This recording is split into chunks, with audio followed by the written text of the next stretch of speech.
It was at a writer's strike in 1960, and they had to take a break, um, and we never went back. Robert Young had decided that he was terribly tired. It was getting harder and harder to come up with storylines. Lauren and, of course, Billy and I were the same height by then. Billy was, what was I then? And I was like 22, 23. He was 22-ish.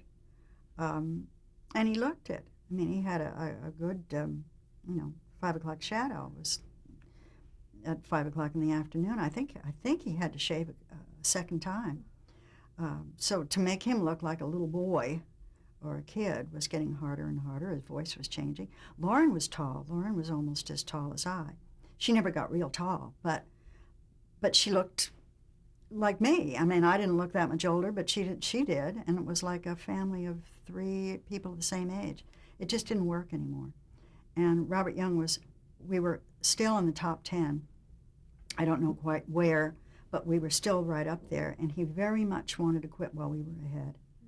Jane Wyatt was very tired of doing the show, and she was tired of saying the same thing over and over, and the "Hi, honey, I'm home," and standing in the kitchen in an apron, and she didn't need the money, and she had 2 young sons, and she had and has a very lovely home in Bel Air, and wanted to, enjoy her life, and so they all agreed, the 3 of them, that we would not return.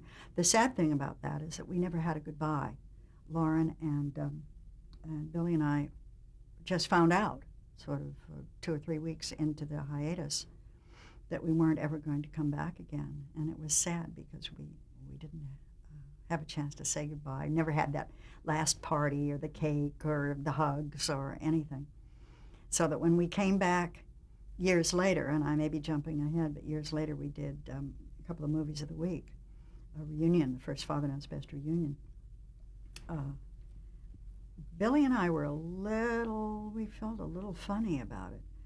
And we were very hesitant. And I think even Robert Young, who went into the men's room and like he didn't want to come out or something. I mean, it was just like, I told you that he had a shy thing, and a stage fright thing.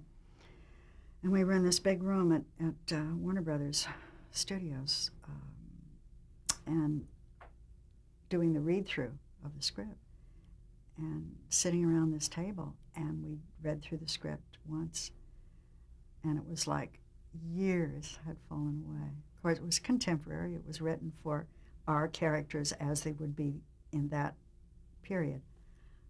But it was as though a couple days had passed. What was it like returning to the role of Betty? It was fine, and Billy and I said that we really kind of enjoyed it. After that first reading, we realized, and Robert Young did too, he was amazed that it was, you kind of had a chance to grow up with it, and it just felt very comfortable, felt right, and it was fun. We enjoyed it. Jane Wyatt, we had a funny anecdote.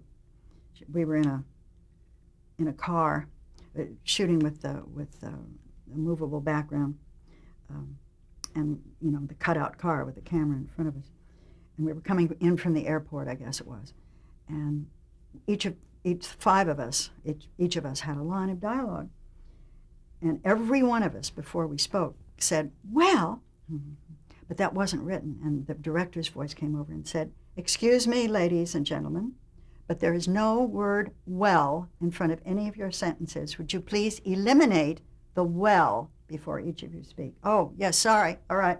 Absolutely. Okay. We're going to shoot again." And we get all the way through it.